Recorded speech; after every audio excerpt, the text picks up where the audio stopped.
While the Superman movie is expected to land gently around $625 million at the box office and is already available on Home Box Office Max, everywhere except in France. James Gunn didn't wait a second to announce the sequel, and at the new DC, there's no fanfare or Comic-Con to announce good news. They simply put the talents to work internally with an original drawing from the boss of Detective Comics himself, the great Jim Lee. And unlike the recent Marvel heroes or even Matt Reeves as Batman, you won't have to wait 10 years for a sequel. Oh no! Gunn is working like crazy to move his DC universe forward as quickly as possible and keep the hype at its peak. At the same time, it's always easier to launch a sequel to your own movie when you're the boss of the studio yourself. As a result, Man of Tomorrow will be released on July 9, 2026 in the United States, and therefore on July 7 here, less than 2 years after the first installment. But be careful, Gunn has already made it clear, it won't be a superfluous movie, and in fact, there's no mention of the Kryptonian in the title. So, what exactly are James Gunn's plans for this new DC universe? Where are we really headed? In this video, I suggest we go over all the latest rumors to try to uncover the secret plans of the mastermind behind all this. How do they plan to connect Peacemaker, Superman, Supergirl, The Lanterns, Batman, Clayface, and even Wonder Woman, all these projects currently in production and all connected to each other? Multiverse, zombies, horror movies, DC might just surprise everyone after its colorful Superman. Of course, it's possible I could be absolutely right about everything in this video.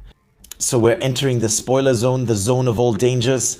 You're with Kevin Bookart, your favorite zombie friend's favorite theorist. Opening credits.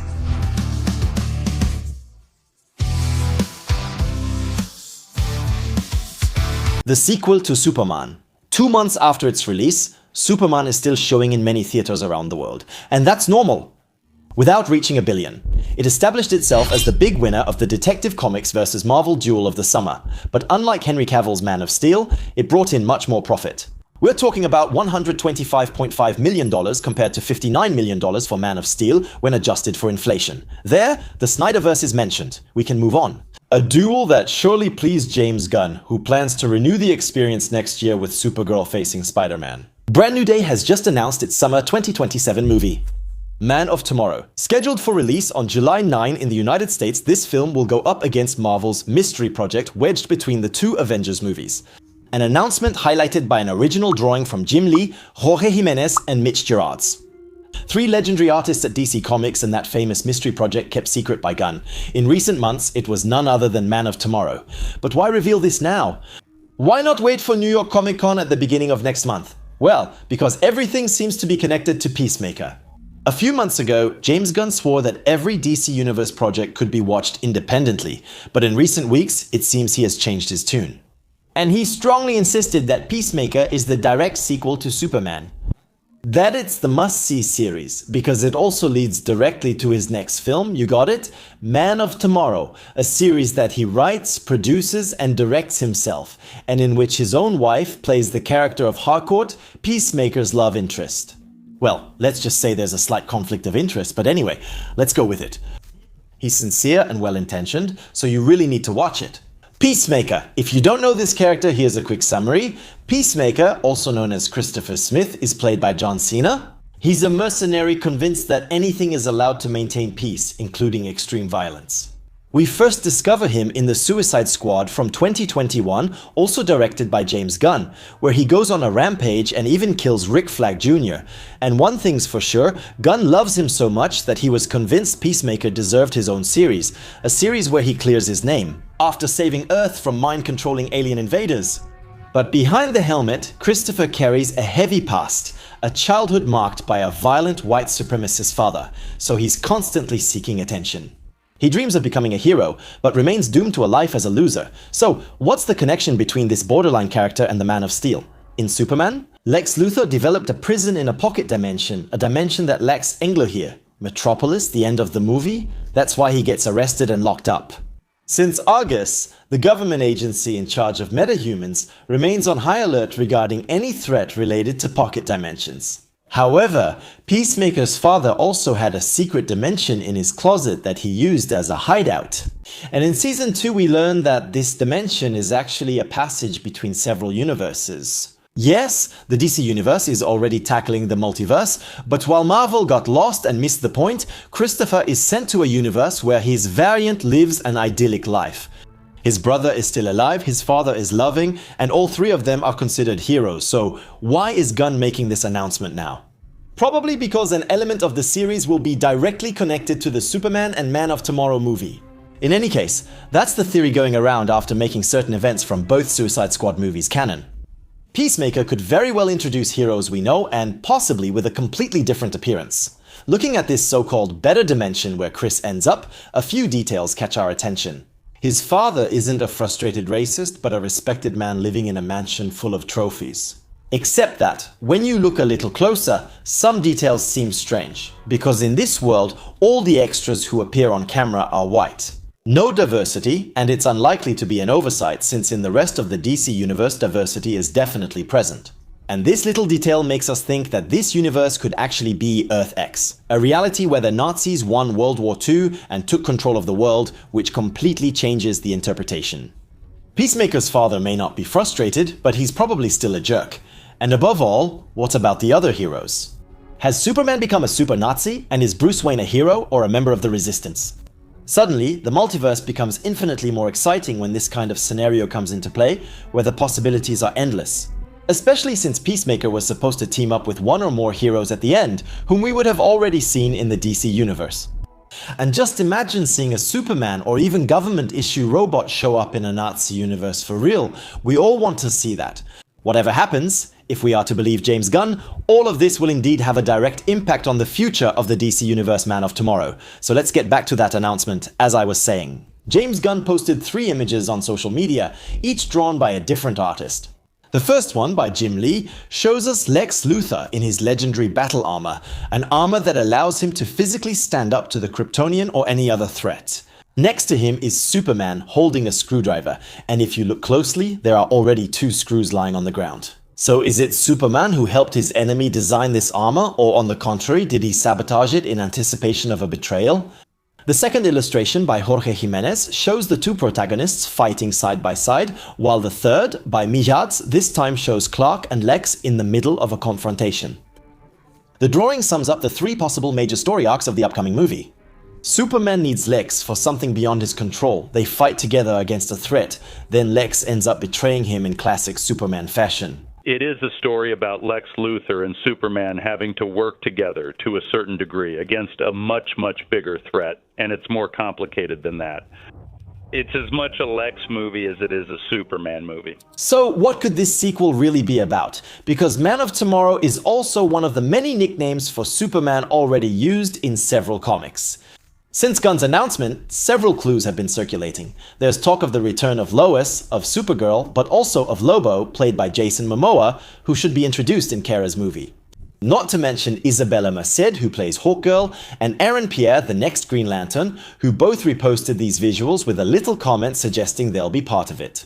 But if we stick to the comics, there are several runs that use this title. The first one, Whatever Happened to the Man of Tomorrow, is a conclusion to the Silver Age Superman, the one James Gunn loves. All of Superman's enemies go wild at the same time, especially Brainiac, who merges with Lex Luthor. In the end, Superman disappears and lives the rest of his life incognito with Lois. The second one, the quarterly series published between 95 and 99, is simply titled Superman Man of Tomorrow. The run begins with the powerful return of Lex Luthor. As Superman's moral opponent, he is more manipulative than ever and tries to convince the public that Superman is a danger. Well, Gunn has already explored this idea in his first film, but the series also introduces an important secondary character, Parasite. Rudy Jones, a simple employee in Metropolis, is exposed to a radioactive substance that transforms him into a monster capable of absorbing life energy. A formidable enemy, since Superman can't get close to him without having his powers drained. Lex takes advantage of this fight to present himself as the true figure of Metropolis, which will later lead him to become President of the United States. Finally, in 2020, a digital-only comic was released, which was immediately adapted into an animated film, also called Superman Man of Tomorrow, a modernized version of the 90s run. The difference is that Parasite is the main threat there, and Luthor still exploits him to boost his own image in Metropolis. Sure, without him, Superman wouldn't have defeated Parasite, but Lex mostly enjoys torturing his enemy, always giving him the crucial information only after he's really suffered. So yes, seen that way, Parasite is a perfect candidate, but personally, I have a hard time imagining Gunn launching a second movie with such a meh villain. The idea is to move his universe forward, to lay the groundwork for a future Justice League, with Kal-El as the central core. I'm concerned this would just be another typical Superman adventure. None of his runs, by the way, feature Lex in armor truly ready to fight. Also, don't trust the title too much.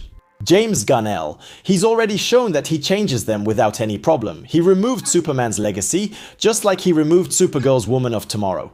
So, in 2 years, this movie could very well have a different name. So, if you don't mind, let's explore some other options. First, let's go back to Peacemaker. Gunn said that the series would be extremely important. And since, at the time I'm recording this video, a bit ahead of time, only 4 episodes have been released, there are still some big surprises possible. But in theory, a connection with pocket dimensions, or even an opening to other worlds. And especially the possibility of letting characters from Earth X enter Earth 1, also known as the current DC universe. Then, Lex's armor is a huge clue. It reminds me of another key moment, much more than Man of Tomorrow. Lex usually wears it when he decides to enter the battle head-on, especially when he forms the Legion of Doom, a criminal organization made up of the worst enemies of justice. League Black Mamba vs Aquaman, Cheetah vs Sinestro vs Green Lantern, Gorilla Grodd vs Flash, and also the Riddler vs Batman. In short, and let's be honest, Gunn can put absolutely anyone he wants in this kind of team. We've never really seen it done properly in the movies. Bringing multiple villains together always ruined the franchise. The Sinister Six from Spider-Man, teased 1,000 times, have always marked the end of a saga. And Lex Luthor? As soon as he teams up with others, it often ends with the movie or series being cancelled, like with Deathstroke. When you think about it, it's crazy, isn't it? So, yes, it would be great, but wouldn't it be a bit too soon? Gunn's DC universe is still very young and focused on Superman and the Super Family. He hasn't introduced Batman, Wonder Woman, or any other member of the Justice League yet. So I would prefer another option, an option that Gunn himself had considered for his first movie. In one of the behind-the-scenes promo videos, you can see a storyboard showing the Super Family, and just below it, Brainiac's skull. And that's not a coincidence. Gunn chose to abandon this plan for the first movie, and it made sense. Starting with Brainiac is like putting Thanos and the Infinity Gauntlet in Iron Man 1. It's not reasonable, but in Man of Tomorrow, that's a whole different story. Before moving on, I'll take a quick pause to invite you to subscribe. If you haven't already, nearly 60% of you still watch each of my videos without subscribing, and you should know that it's really what keeps us going. In the same way, YouTube has introduced a new, very effective tool to help promote us, the Little Boost. So friends, if you want to help, you know what to do. Let's get back to it. Brainiac versus the world. And to understand all this, we have to go back to Supergirl. I recently learned that the Supergirl movie is actually a prequel to Superman. Well, more precisely, the action would actually take place roughly at the same time. The scene at the end of the movie, where Kara comes to get Krypto, would actually be the end of her own movie. And that makes sense. If James Gunn dropped Woman of Tomorrow from the title, there's a reason. First, because he was planning to announce Man, which wasn't that great, but also because even though the movie is inspired by the comic that I love, it's definitely going to take a lot of liberties. A quick reminder, Kara Zor-El is Kal-El's cousin. While he is sent to Earth as a baby, during the destruction of Krypton, Kara's family manages to protect their own city. They wander through space for months on a piece of planet, a kind of asteroid, until the shield gives out. Her parents then send her to join her cousin on Earth to protect him. Except that, having spent much of her youth on Krypton, Kara experienced the extinction of her civilization, unlike Kal-El, and is therefore much more affected by these events. She literally lost everything, and during her journey, her ship got lost and drifted. She remained in stasis all that time and arrived on Earth much later. As a result, the one who was the elder arrives in the body of a teenager who hasn't aged, while her younger cousin is already an adult and has been playing the role of Superman for a while. In the comic Woman of Tomorrow, who is going to? Kara goes to the other end of the galaxy to get drunk for her 21st birthday. Because under Earth's yellow sun, she's invincible, so she can't get drunk. That's why she's looking for a civilized planet that lives under a red sun. But once there, a thug named Kern steals her ship and injures them. Krypto-El. Since she's no longer invincible, Kara sets off in pursuit across the universe, accompanied by a young farm girl determined to get revenge for the thug's actions, who also killed her father. An extraordinary galactic adventure that shows all sides of Supergirl. Along the way, she meets all kinds of aliens whom she helps. And while Lobo was planned in the first draft of the comic, he was ultimately removed to be picked up by Gunn in his live-action adaptation, and that's where, in the film, he could make his entrance. Brainiac is one of Superman's ultimate enemies. He's an alien obsessed with knowledge and control. He captures entire cities to imprison them in bottles, absorbs all their knowledge, and reduces the rest of the planet to dust, especially Kandor, the Kryptonian city. As a result, Kara's parents end up imprisoned by Brainiac, and she feels both a fierce hatred and a deep fear toward him. I think Supergirl will introduce us to this threat, at least partially, and that Man of Tomorrow will make it very real. The first movie laid the groundwork for a Superman established on Earth in a world of metahumans. The arrival of Brainiac would unfold the galactic dimension of the universe for Superman, connecting Krypton, Earth, and the other worlds of the DC universe. Brainiac possesses all Kryptonian knowledge, and after a first movie focused on that, the sequel will inevitably highlight Kal-El's legacy and his quest for the truth about his parents. But above all, Brainiac is considered the greatest mind in Detective Comics, and Superman will need another brain to defend humanity. Lex Luthor, who, in this case, is the second greatest genius, it's the perfect opportunity for Lex to win back the public's love, outshine Superman, and maybe even present himself as a hero in the eyes of the world. Or even, as in the comics mentioned, to run for president of the United States and the Peacemaker multiverse. In all this, he almost never leaves his ship. He sends probes throughout the universe and also across the multiverse. Imagine a probe traveling through Earth using portals found by Christopher Smith. And that's where it gets exciting. Brainiac is a villain who's almost impossible to defeat, constantly evolving. And what if, until now, no one has dared to put him in movies because it's always considered too soon? What did we get instead? 18 Zod 20 Doomsday.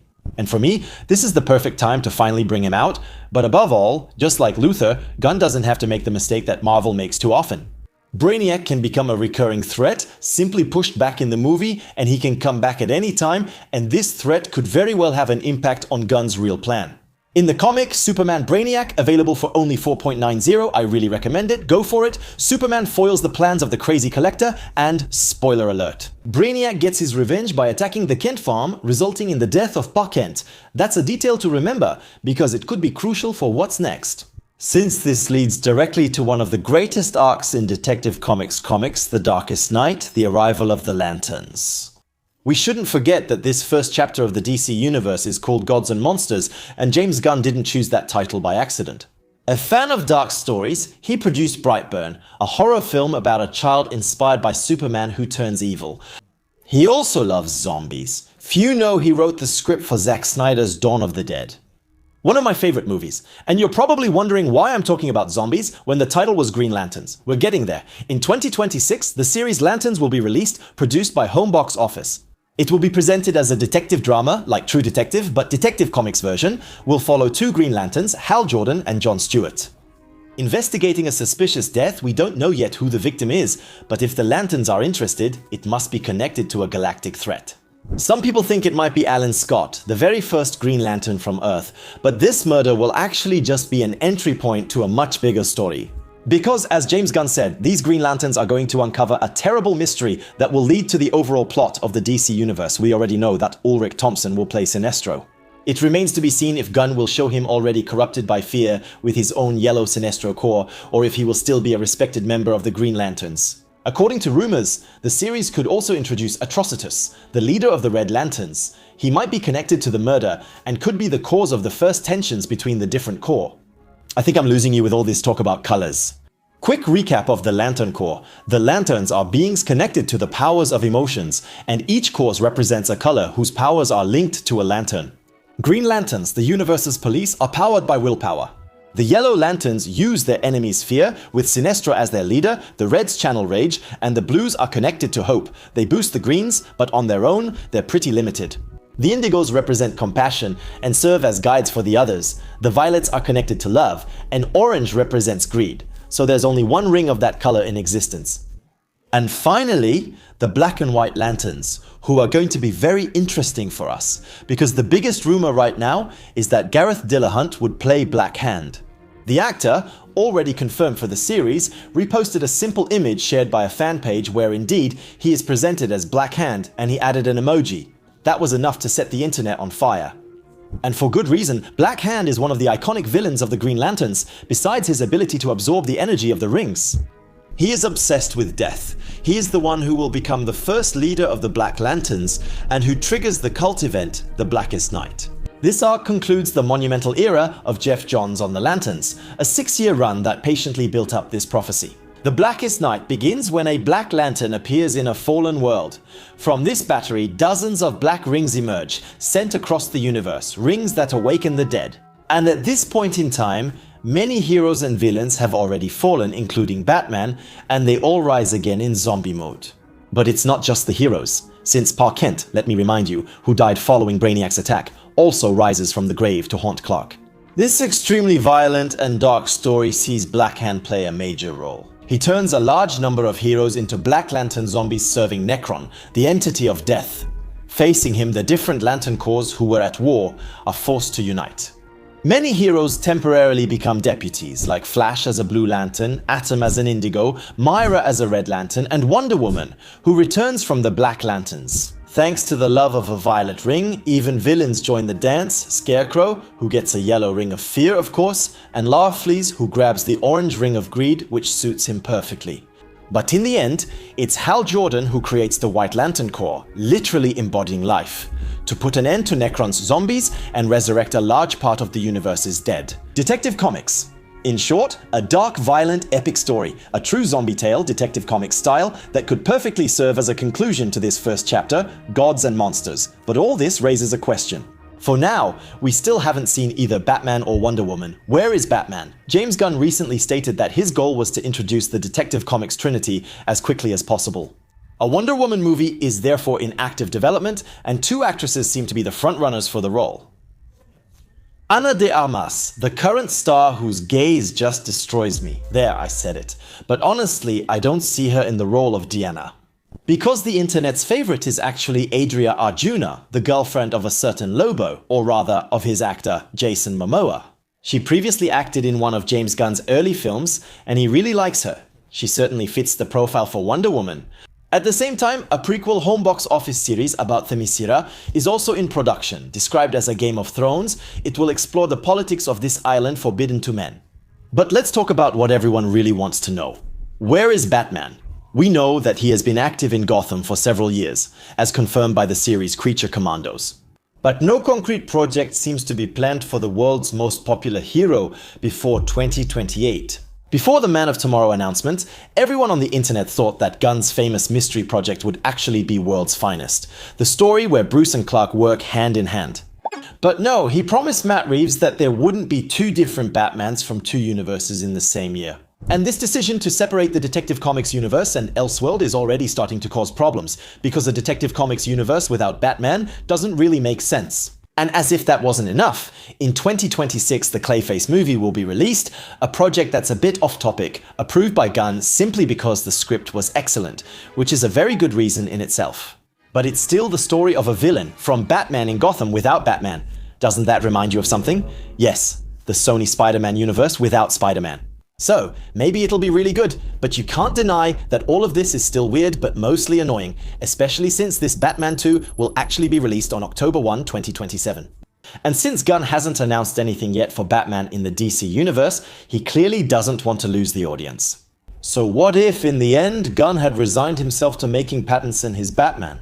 Yes, I know, it's been said 1,000 times that it's not happening, but still, several clues from the filming of Clayface are intriguing at first. The filming is also taking place in Liverpool, exactly in the same locations as in Reeves's The Batman.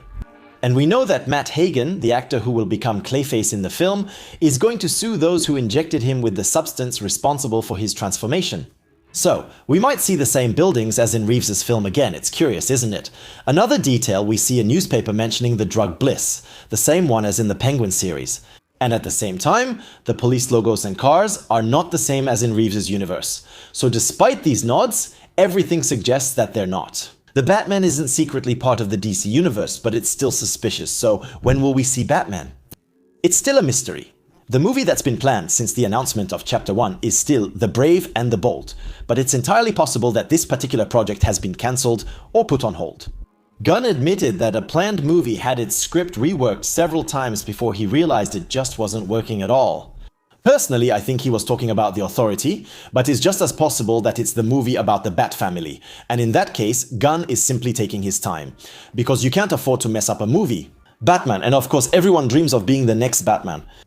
We definitely didn't miss it. The gigantic Alan Ritchson wants to become a powerful version of Batman. He even met with James Gunn, but in the end, not for that role. Who knows, maybe the next Bane. We also have Tyler Hoechlin, who is shouting everywhere that after playing Clark, he is the perfect candidate to play Bruce. So we love him in Superman and Lois, but playing Batman, not so sure. Finally, the internet's favorite is the rising star of the moment, Brandon Sklenar. And here, not really any argument except yes. Anyway, now you know more about what could be waiting for us in this DC universe. And one thing is certain, the upcoming projects look very exciting. And Gunn fully intends to elbow his way in without hiding from Marvel with the first act won by Detective Comics and its Superman. If you enjoyed this video, feel free to give it a boost and subscribe if you haven't already. We'll see you again next week. In the meantime, don't forget to stay curious. That's the secret to being happy. Bye.